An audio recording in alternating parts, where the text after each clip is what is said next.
Hold up.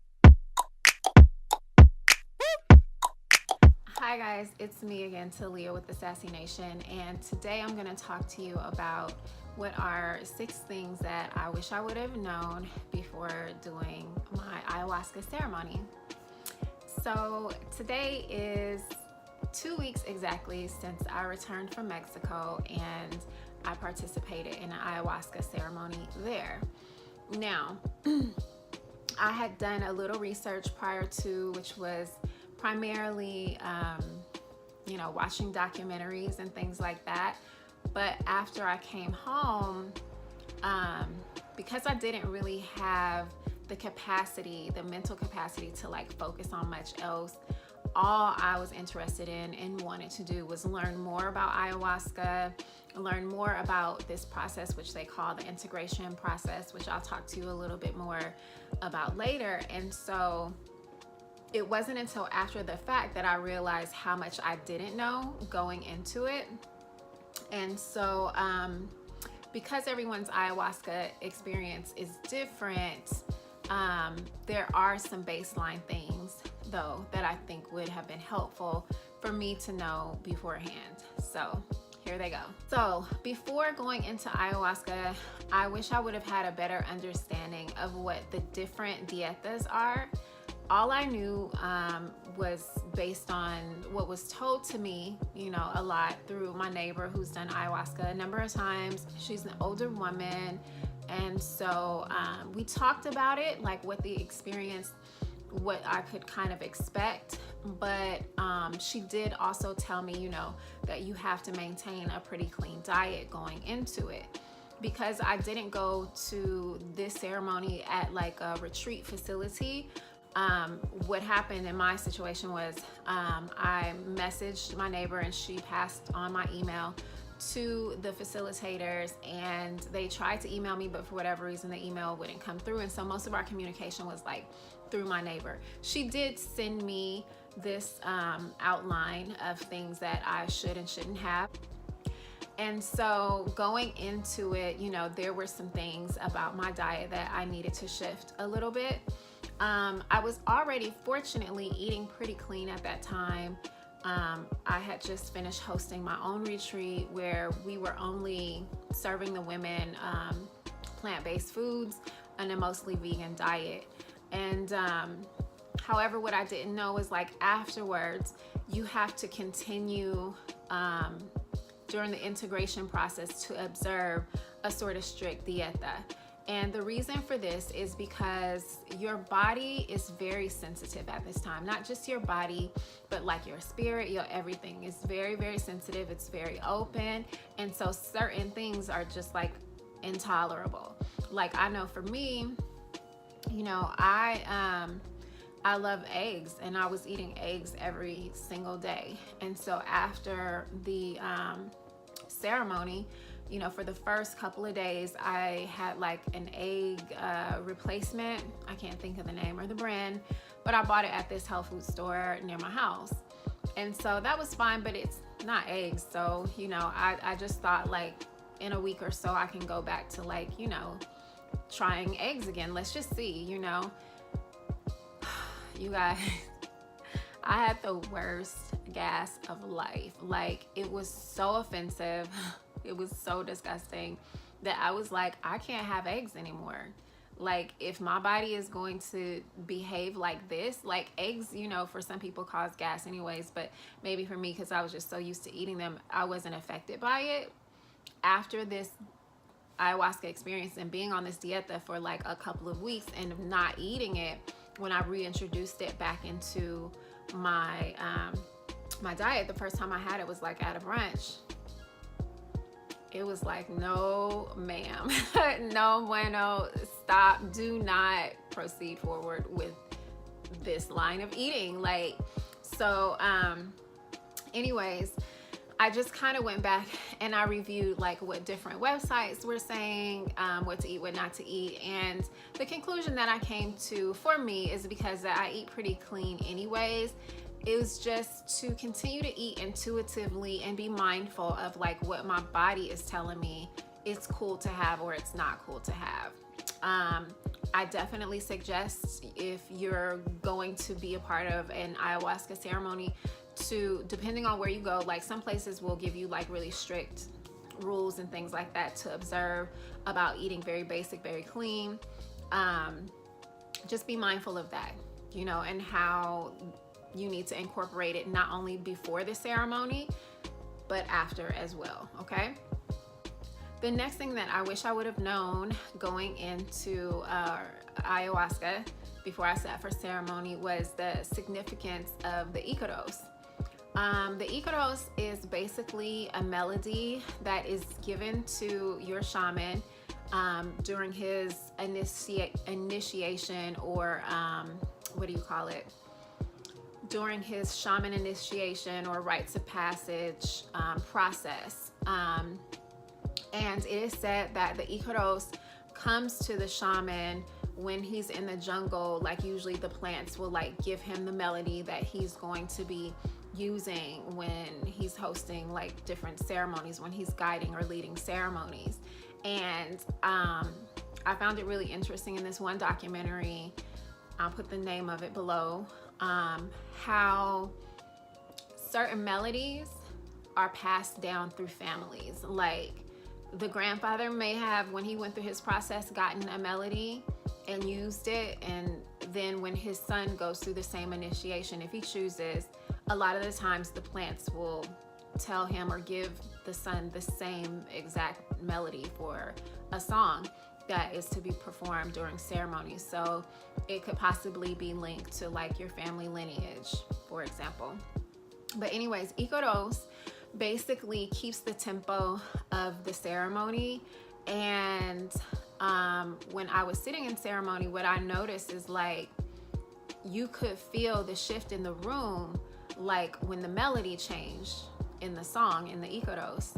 And so for me, those signals would like signify a change, like the scenery, you know, based on what I was seeing in front of me, was getting ready to move or to switch. And visually what I was seeing was like moving sand, different sacred geometry patterns kind of like floating around. And whenever that would pop back like into my mind, I knew the scene was getting ready to change. And so after the ceremony was over, I became hyper aware of something that I already knew, is that of course music, sound is a vibration, and there are certain things that I just couldn't listen to. I didn't have the tolerance to listen to, for example, noise from the outside, or television noise, or you know, the radio, different songs and things like that. Like I just couldn't listen to it. And so I'd read somewhere that you can, after you sit in ceremony, spend time listening to Icaros, and that can help you to like mellow out. The next thing that I wish I would have known going into ayahuasca before I took it was, what is the significance of the mapacho? So when I went to sit in ceremony, mapacho was my neighbor and her friend and her boyfriend. They had some mapacho of their own that they brought, but the shaman had also brought some mapacho as well. And I liken mapacho, from what I seen of it, it looked sort of like this one. I don't know if there's different variations, but the one that I saw looked kind of like matcha green tea, powdery. And they put it in a pipe, and then somehow you like sniff it, or you blow. The one that they had, you blow into it and it like puffs up in your nose or whatever. The one that my friends had. The one that the shaman had though, you put the mapacho in the little container and he blows, and the other piece is like in your nose, like a nettle pot, and it goes up into your nose. And this is supposed to help with your ayahuasca experience, enhance it somehow, make it, I don't know, more intense. I just wish I would have known a little bit more about it. I declined to use the mapacho simply because I wanted to have just like a pure ayahuasca experience. I didn't want anything else like involved in my first ceremony experience. I just wanted to experience the ayahuasca by itself. based on what I've watched and what I've seen, a lot of retreat type places do offer mapacho. It is, I believe, considered to be a type of plant dieta, I think. And I just wish I would have known a little bit more about it so that I could have made an informed decision about, you know, whether or not I wanted to use it. If I could go back, I probably would have went ahead and used it just to have like a more enhanced experience. But I will say this, like I said in the beginning, everybody's experience with ayahuasca is very vastly different. And so going into it, the best expectation to have is no real expectation, but to like set an intention for what it is that you want the plants to reveal to you, the ayahuasca to reveal to you, because whatever is kind of at the forefront of your mind, that is, you know, usually what you'll be dealing with. The next thing that I wish I would have known before sitting in ayahuasca ceremony is what to bring. Now, this is going to vary based on where you have your ayahuasca experience. For me, I had it in a very communal community setting. Most of the people there seemed to already know each other. Some of them I had actually recognized as people who I had met who lived in Playa as well. My neighbor was there, her boyfriend, a friend of hers who I had met previously who I recognized, and other people in the room, they seemed to like know each other. So I feel like it was more like a organic, not informal, but just like a more organic experience with, you know, among people, among friends is what it felt like to me.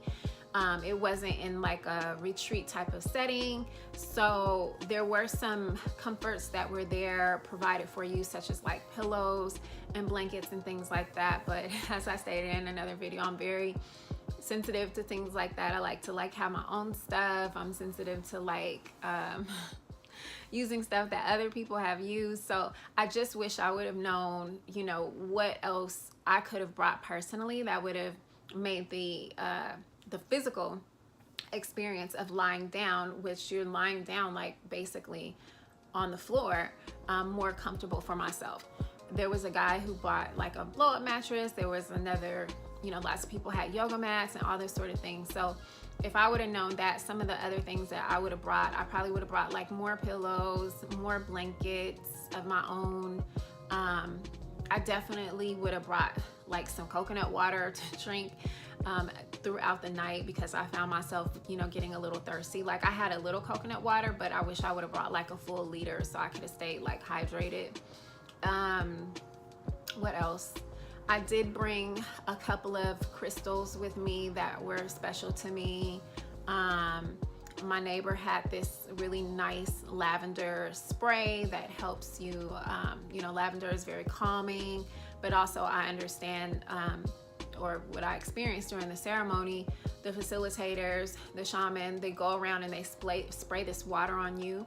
It's like a Florida water, but stronger. And what I later found out was like negative spirits or negative energies are repelled by that sweet fragrance, and so that's the reason why they use it. And they were like spraying this stuff, and y'all, it was very strong. It was actually making me a little nauseous. It felt like little raindrops on me. I was like, Lord, I wish they would stop spraying that stuff. But I found out later what the reason is why they use it. So anyways, just little things like that to kind of make your experience more comfortable for you. And for me, that would have been helpful to know. Like one of the other things that I saw after the ceremony was like my neighbor gave an offering to the shaman. She gave them like some fruit, which is traditional to do, I guess. And I was like, oh, it would have been nice to know that, or even to have brought some fruit, you know, not just for myself, but to like share with the group, because afterwards in the morning, you know, people were kind of like milling about outside of the Maloca, and they were sharing, you know, fruit and seeds and things like that. And I was so hungry because I hadn't eaten since, I don't know, I had been doing intermittent fasting for like 36 hours prior. And so when I got out of ceremony, I was really wanting to to eat. And fortunately, other people brought things, and I just wish I would have known, because I would have probably, you know, brought some stuff too. Okay, so the next thing I wish I would have known was about the integration process. So, wait, I'll go over that last.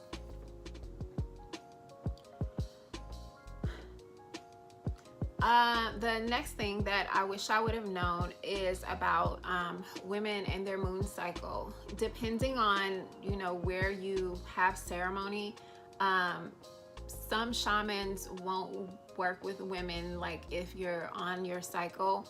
I watched this documentary and it implied like women on their cycle, the plants are like, or the spirits are like really sensitive to that or something like that. And so just depending on who your shaman is, where you're having it, you know, being on your moon cycle could pose an issue. You know, just it really is, it sounded like relevant to the person who's hosting the ceremony. So if you think that when you go into ceremony that you will be on your moon cycle, just check, you know, with your facilitator to make sure that there won't be any conflict, because I know a lot of people fly like down to Peru to go and sit in ceremony, and that's a long, you know, way to go if you're coming from like the States or Canada or Europe or something like that, to be told like, oh no, well you can't participate because you're cycling. So that's something to be mindful of. I was not on my cycle. Our facilitators did, however, ask if anybody was on their cycle or had, I think, high or low blood pressure, just so that they could be mindful and kind of keep a close watch on you particularly, and maybe perhaps even adjust your dose, right? So my cycle actually started about a day and a half after the ceremony was over. The next day, the next morning, really, I started to feel crampy like right then, and I was like, oh man, my cycle is getting ready to start. But I felt like it was starting early. Like it didn't seem like it was my time, but it started anyways, and it was a very regular cycle. There wasn't anything abnormal about it or anything, but I'm just glad like it, you know, I had the ceremony before my cycle actually began, so there wasn't any like issues surrounding it. But just something to be aware of if you are a woman. You know, you want to make sure that you make whoever is running your ceremony aware of, you know, this little fact. Okay. Another thing, this is not necessarily something that I necessarily had to know, but just I wish I would have, I guess, been more like aware of what like some of the terms meant. The Maloca, for example, is the building, the hut, the house in which the ceremony traditionally takes place. And if you go and watch my first video, I cut in some footage and I'll put the timestamp in it so that you can see like exactly what the Maloca looks like, or you can just Google it. They all pretty much look the same. So in watching like the documentaries after the fact, I learned a lot. Like I felt like there's really no way that you can like prepare for an experience like this. Like, do your research. I did mine, but even the research that I did, it wasn't enough. You know, it was not enough information there to tell me really like what it was going to be like. So when I say like I wish I would have known like some of the terms and things like that, now that I've had the experience, they're stuck in my mind. Like I know what they are, you know. I don't know if that's relevant or not, you know, for you, but for me, I just like to know stuff. You know, I'm curious about a lot of things, and so I feel like I could have been even more informed. But the thing about being more informed is that you kind of develop more expectations, and like I said in the beginning, it's better not to have expectations, but more or less to just set an intention for what you would like to happen. And another thing that I'll mention is like, if you get into ceremony and you find like you take your first dose and nothing is happening, like instead of sitting there all night and, you know, feeling bored or like you wasted your money or you're wasting your time, you know, let your facilitator know, like, you know, I'm not feeling anything, like nothing's happening for me, and you know, maybe you need another dose. For myself, it only took one. I only felt like I needed one. Throughout the night, like I didn't even realize or see people getting up, you know, going to the altar, getting multiple doses. I did not feel like I needed that. You know, maybe the next time I sit in ceremony, maybe I will have more than one dose. I don't know. But for me, one was plenty. One was enough. And I feel like what I needed from just that one. So if you're somebody who has a, I don't know, high tolerance, or you just not, you know, feeling the effects of it, or even if you feel like any type of way, you feel, you know, extra sick, or you feel suffocated, or you feel this, or you feel that. One of the things that the facilitators, you know, said was to like, just any discomfort that comes up, to just breathe through it. Like your breath is really a good tool. But definitely reach out to the people who are there, because they're there to help you. And this is another thing that I will say. It's very important to make sure that you have this experience with people who are reputable, because I haven't been to Peru, but it's my understanding that you know, Peruvian people are aware that people are coming there to have ayahuasca experiences, and it's not uncommon for you to be accosted on the street like, you know, ayahuasca, you want to do ayahuasca, and you know, be led someplace where the shaman might not be experienced, or it's just not a good environment. Because of the nature of the ceremony, you want to be with a reputable shaman, a reputable group, somebody who's going to make sure that you're super safe, and that you have a good experience. For me, like, I didn't have a lot of deep trauma, and so there wasn't, you know, a lot of dark stuff that I felt like I had to deal with. You know, it was like, for me, just a lot of confirmation.